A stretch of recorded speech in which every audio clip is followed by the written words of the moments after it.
Joe Biden and his Build Back Better buddies are failing. It's not going very well, and the resistance to what they're doing is becoming quite manifest when they're just going about their daily lives. And so I thought it was worth talking about. And you can see that Joe Biden is by far the most popular president in all of American history by the fact that across America, across college football landscape, fans in multiple stadiums have begun chanting F Joe Biden.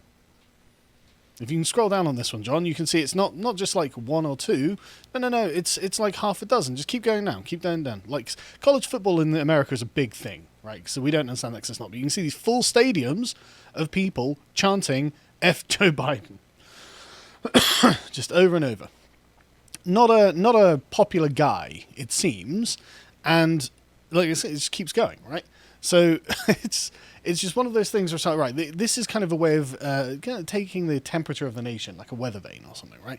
So if we go to the next one, you can see that Sky News Australia here were reporting that he got heckled on his Hurricane Ida tour, which he did, and this kept going because America at the moment is the East Coast is in the grip of Hurricane Ida. There's been massive flooding in New York and various other places. It's a humanitarian disaster. It's been bad, and Joe Biden finally decided to go down and deal with it, or at least speak to people, make an appearance. And if you can go to the next one, you get people just yelling at him in the street, yelling, "Resign, you tyrant. You're worthless." In New Jersey, yeah. So not exactly, Trump heartland or something. No, this is in the districts that apparently voted for him. He was shaking hands with locals and first responders, and people were not happy with him. He doesn't really care about their opinions. He seems to think that this is just Trump supporters. The only people who could oppose Joe Biden would be diehard MAGA supporters. He said, "None of them were shouting or complaining. Every one of them were thanking me as if it was something special that I were here." If you can get to the next one. I think this is one. Which is weird, because that's not what they were doing. And so he's pretending as if the people shouting weren't shouting. Now, it could well be that he's very old, forgot his hearing aid, and just couldn't hear the hecklers. Just wasn't aware of them. That is a possibility that I'm not going to rule out. But he did come and, here's an example of what one woman was yelling. "My country is going to S and you're allowing it. I'm an immigrant and I'm proud of this country. I'd give my life for this country. You guys should be ashamed of yourselves." Sounds like a typical white supremacist Trump voter. Later in that same speech, Biden acknowledged that he had been heckled, but claimed that those hecklers don't actually live in the area and were upset about his position on climate change. Don't know why you would say that. Like, we can hear what the hecklers are saying, Joe. The people who stand on the other side of those fences, who don't live here, who are yelling that we're interfering with free enterprise by doing something about climate change, they don't live here, they don't understand. He apparently invoked climate change multiple times in his speech and said the scientific community had issued a code red and concluded that climate change was an existential threat to the United States. That's not what they're talking about, Joe. That's not what they're angry about. And of course, when trying to hear what Joe Biden's saying, well, good luck, because he mumbles nonsense all over the place. Wherever he goes, he just says something that's just gibberish. I mean, listen to this. And folks, the evidence is clear. Climate change poses an existential threat to our lives, to our economy, and the threat is here. It's not going to get any better. The question, can it get worse? We can stop it from getting worse. That's right. And when I talk about building back better, and Chuck is fighting for my program, our program on the Hill, when I talk about building back better, I mean you can't build to what it was before this last storm. You got to build better so if the storm occurred again, there would be no damage. There would be. But that's not going to stop us, though, because if we just do that, it's just going to get worse and worse and worse, because the storms are going to get worse and worse and worse. And so, folks, we got to listen to the scientists and the economists and the national security experts. They all tell us this is code red. The nation and the world are in peril. That's not hyperbole. Yeah. That is a fact. They've been warning us the extreme weather would get more extreme over the decade, and we're living in real time now. Or we can look. I mean, I don't know if it's going to get, can it be resisted then? We're not going to build it back to how it was, but we're going to build it back better, but it can't be resisted. I mean, the messaging is just all over the place. I mean, I did understand that, though. I mean, it was like... Well, at least I could hear the words, I suppose. No, I did understand his train of thought. I mean, it was like listening to someone who doesn't speak English trying to explain the subject. Yeah. But, I mean, it was there. You know, we're not going to build back like we were before. We have to build back with better defenses against climate change because, you know, we have to resist the But it's going to get worse storms. and we can't stop it. Yeah, the storms are going to get worse and worse and we have to resist them. But then we can't stop it, which is the part of... Yeah, you know, and so these sun worshippers who say that everything's going to hell in 12 years and we're all going to be dead. Yes. And so we're entering the stage of just contradicting gibberish. But anyway, so the question is, how's this affecting his polling? And it's not good. Joe Biden's polling has actually become negative now, and that's amazing, considering he is the media's golden boy and has had nothing but positive coverage from, well, left-wing and sort of I don't know how to describe it, like neoliberal corporate media. Corporate media, that's a good way of putting it. He's had nothing but positive coverage, but I suppose that the Afghanistan debacle has shown that even they can't protect him forever. Now it's 49% disapprove, 45% approve. This was also shown by Real Clear Politics polling averages. If we can go to the next one. Pretty much, if you can scroll down, I think is there a graph in here? Yeah, there is a graph. Oh, well, there we go. As you can see at the bottom there, it's going into the negative. So the question is, how is the New York Times going to absolutely cope with this event? Because they have been doing everything they can to make sure that Joe Biden appears to be the glorious golden god of the United States, and he's not. I love this article. I love everything about it because it's raw copium. Absolute copium. Joe Biden's approval rating is on the downslope. As of Friday morning, it was 45% approval and 48% disapproval. You know, there is a laundry list of reasons for this. Not only is the United States still in the grip of a pandemic, but the Delta variant of the coronavirus has led to record infections in Florida and Texas. Yeah, no one's being like, Biden sucks because of the coronavirus. No one's saying that. This is not... You know, it's not in our bubbles, really, but when you go and check out like CNN's comment section, Sure. you get these NPC Democrats Yeah. who are like, yeah, Biden was going to cure the virus, and he hasn't. It's like, maybe. yeah, idiots. But Maybe. These But, people do exist. I would be surprised if this was the majority. But anyway, so he also, at the same time, he faced a huge backlash from the press and his partisan opponents over the American withdrawal from Afghanistan. Now, I think this is where the majority of the reputational hit has come to Joe Biden, because there's just no covering this up.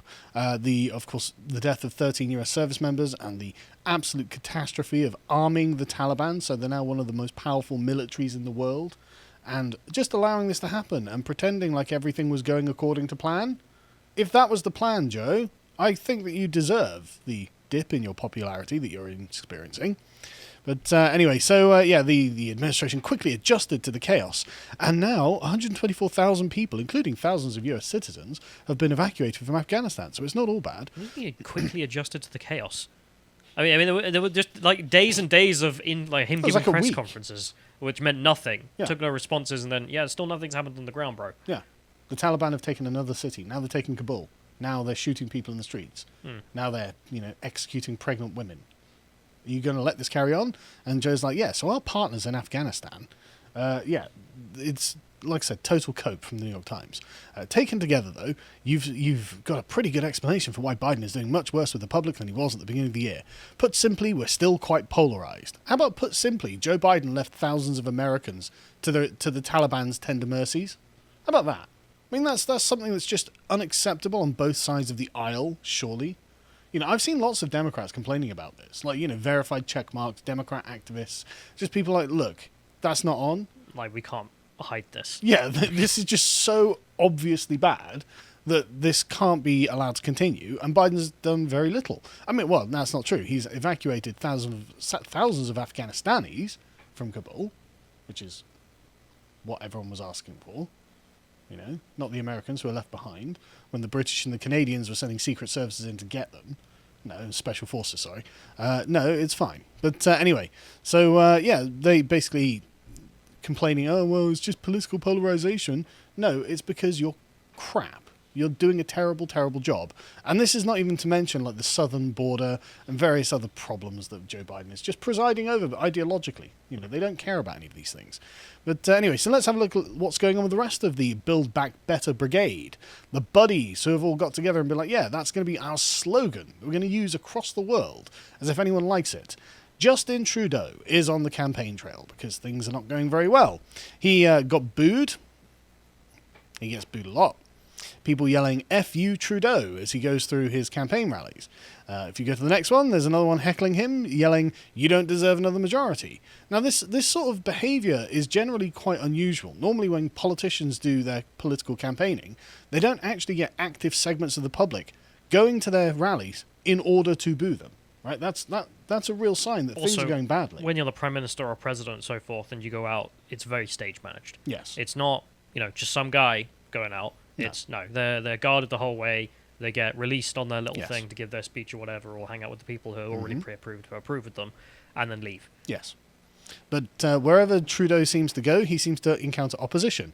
This one is a person yelling, "You don't deserve another majority, I hate you," basically. And then you get people pranking him. If you go to the next one, I'm not going to play it because, again, it's swearing. But guys are, "Oh, Justin Trudeau, can I get a photograph?" And as Trudeau leans in, he goes, "You commie F." And Trudeau's just like, "Right, okay, I've got to leave," which is good. The next one is him getting heckled again at another event with people chanting "Trudeau sucks," "No vax, no pass," "No vax pass, no vax pass." Of course, Trudeau's going to bring in vaccine passports. But look at the number of people. Like, this is not small numbers of people who are appearing just at his regular stops, and it's getting more extreme, especially what I would consider to be by Canadian standards, because at one event in Ontario, London, Ontario, someone threw a bunch of gravel at him. Now, that seems small to us. It's not a milkshake, but I think it seems a bit out of character for the Canadians, doesn't it? It's not very polite, eh? I don't know, It just makes me think of the whole shoe meme with Bush. Yes. Yeah, except it's like, have some dirt. Pocket sand. Basically, yeah. So these were described as dime-sized rocks, so small rocks, and a handful of them were whizzed past the Prime Minister.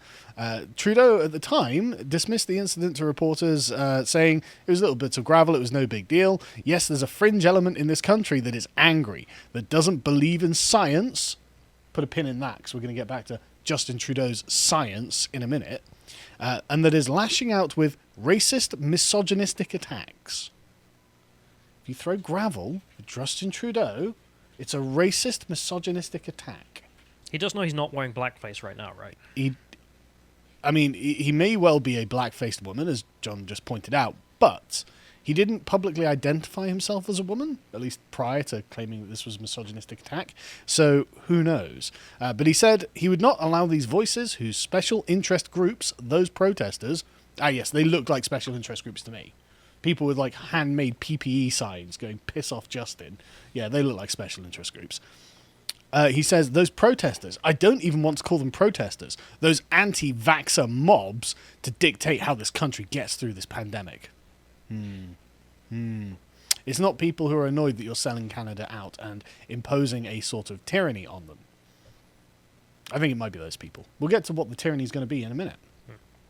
Still, Erin O'Toole, who's the leader of the Conservative Party, said he supports vaccinations. He also supports vaccine passports, and wrote on Monday that he was disgusted by the crowds throwing rocks at his political challenger.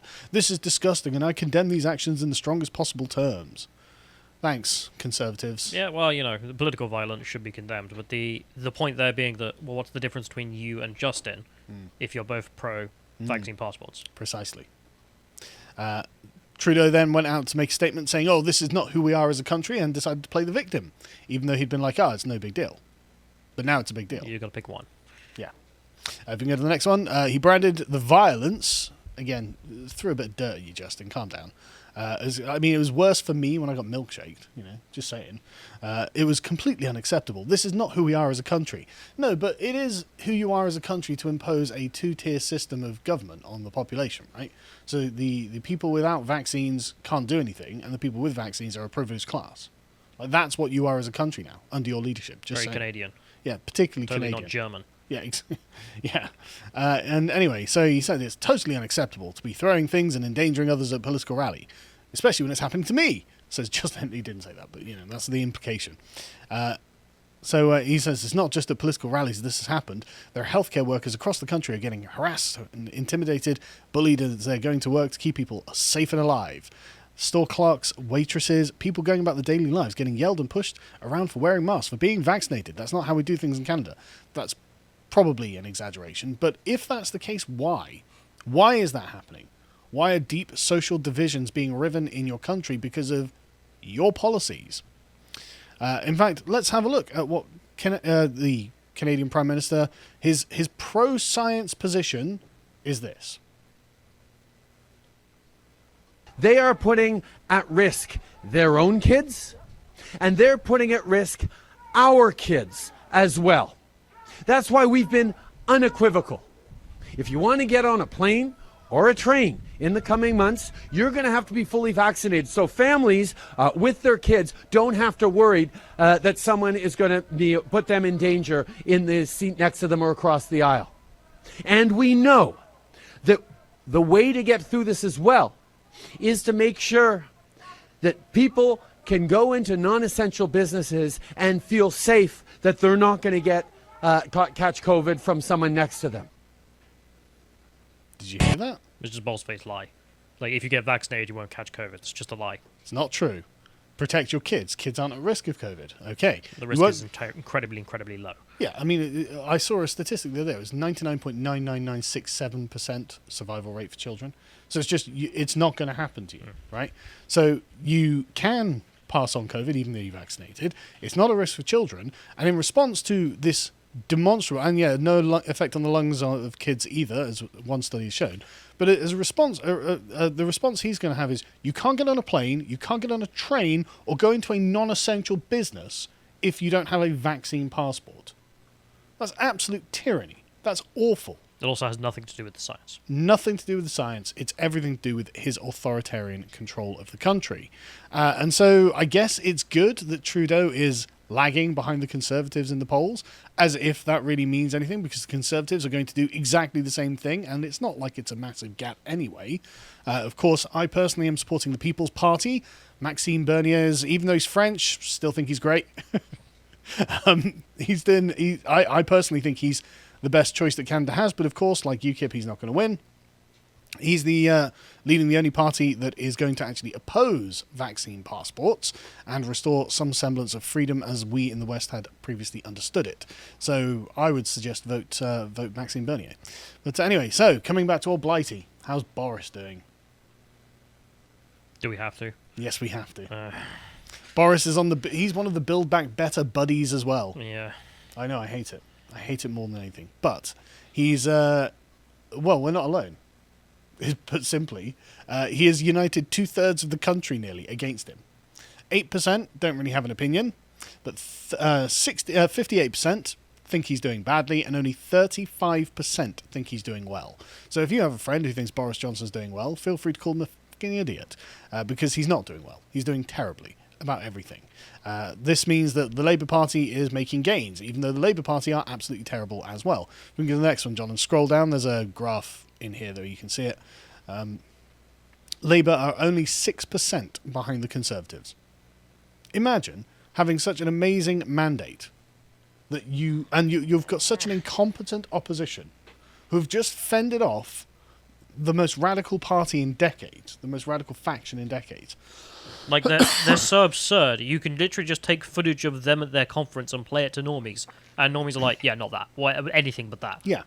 And you could literally just have a montage of Jeremy Corbyn standing next to actual terrorists for his entire career. And people are going, he's not on our side. And yet, Keir Starmer, nobody knows anything about him, nobody likes him, he's got nothing to share, nothing to say, because everything he says is basically what the Conservatives are doing. And Labour are catching up. 6%. Unbelievable. I don't think this has anything to do with the growth of Labour. It is abandonment of Conservatives from the party of conservatism. Yeah. Well, meant to be. Yeah, they're not doing what people elected them to do, and it's quite self-evident. I mean, you can just speak in your regular lives to people who voted for Conservatives. Ask them how they feel about Boris now. Anyway, so on the flip side, though, Trump has returned, and he's going to be starting to hold rallies again. These rallies will doubtless be huge, well-attended. I don't think there are going to be many Democrats there trying to heckle him. And this is his first one's going to be in Iowa, so if you're in Iowa, go and check it out. I'm sure it's going to be a good time. Because Trump's rallies, if nothing else, were always great fun to watch. And weirdly, he seems to be looking younger than ever before. Like, he also seems to have lost weight. And this is something that the internet has noticed. How is it that Trump has grown more vital and younger, whereas Joe Biden looks like he's about to turn to dust. Like, Trump looks like I mean, maybe this is what happens. You spend, 6 months off Twitter, and look how much better he feels. I mean, it's also the presidency. It ages Yeah, people like undoubtedly. nothing. Yeah, undoubtedly. The getting younger part is amazing. But he just looks good. Looks better than when he started, frankly, which is weird. So so it's all change, hopefully, in the next couple of years. But of course, I'm not accounting for things like fortification or anything like that. And who knows what will happen tomorrow? But it's interesting watching the sort of downswing of the Build Back Better Davos crew. Terrible phrase. I know, it's awful. But I'm glad they all use it to identify themselves, because at least you know who you're talking about. You know whose team they're on, right? They're the internationalists who want the sort of global managerial control of the entire world. If you enjoyed that segment from the podcast The Lotus Eaters, you can go to prelotuseaters.com and get access to all our premium content. Things like our book club, where we examine classics like Aldous Huxley's Brave New World and examine the themes that underpin it, and now we're getting worryingly close to that, or modern books like Mark Sidwell's The Long March, which is how exactly we ended up in the current cultural situation we're in and what conservatives can do about it. Or you can check out the other series we have, such as our Contemplation series, where Hugo and Josh decided to, in the latest one, have a look at an examination on the ways that other elections have been rigged for no reason at all. Or you can check out our Epoch series, which is one of my personal favorites, because this is where I get to talk about history. And I love talking about just random things from history. And one of the great things we can do with this series is talk about those things that aren't so often discussed. So, I mean, you can talk about Xerxes' army, the vast army that invaded Greece during the Greco-Persian Wars. Or we can go through things like Herodotus' view on the Scythians. Who are they? You probably don't know, but they used to be quite an important people a long time ago, and they're very, very interesting. We've got some really good reports about them. Or we've got premium podcasts, which is things we generally don't want to put outside of the paywall because we might get in trouble from them, such as the list of things that Alex Jones was right about. Or we do just very interesting discussions because there are things that we do lots of work on.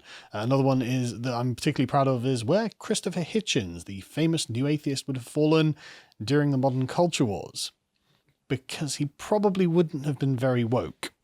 But we also have lots of interviews and articles and other things on the website that you can sign up to enjoy, and we're really proud of them. So if any of that sounds good to you, go over to lotuseaters.com and sign up for as little as £5 a month to support us, keep the show going, and also to get access to all the content. Thank you and goodbye.